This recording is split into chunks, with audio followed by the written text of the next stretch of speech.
What is up YouTube? In this video, I'll be teaching you how you can use Pydantic library for data validation.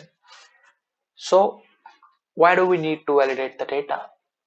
Let's suppose you are working on a backend team and front-end team send you a JSON payload and you want to validate this particular JSON data that it is exactly what you want.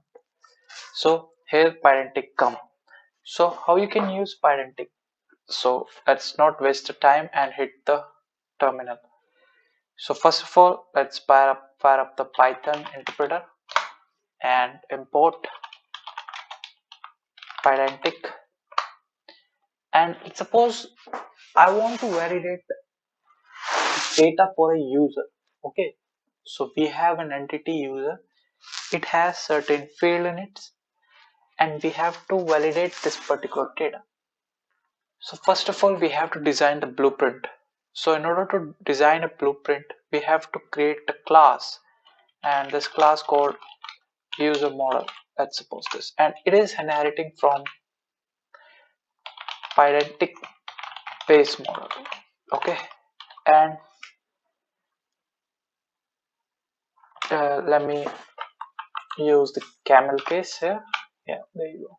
So this user model has certain field in it. Let's suppose it has name, which is of type string. So this is the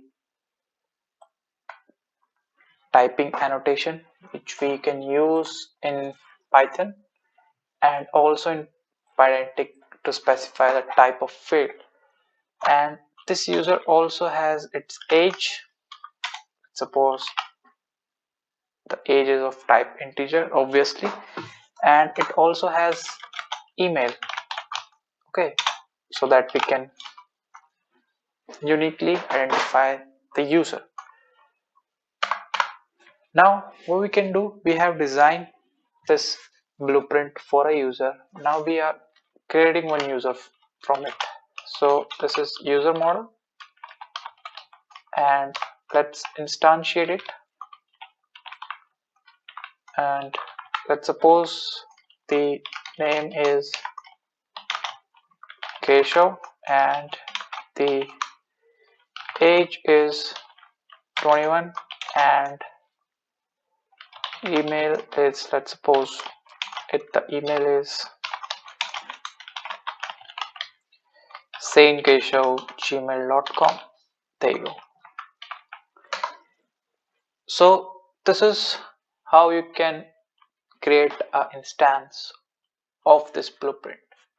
Now in order to see the data, you can just simply print out this u1, or what you can do, you can use the ticked property of this base model.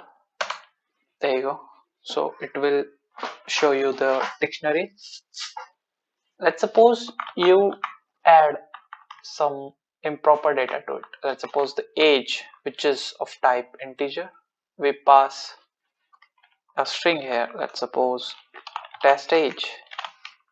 Then this will throw a validation error on this field age, and it is saying the value is not a valid integer.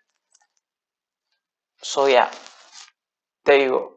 This is how you can use Pydantic for data validation. I hope you like this video. If you like, please hit the like button and subscribe to my YouTube channel. I'll see you in the next one. Thank you.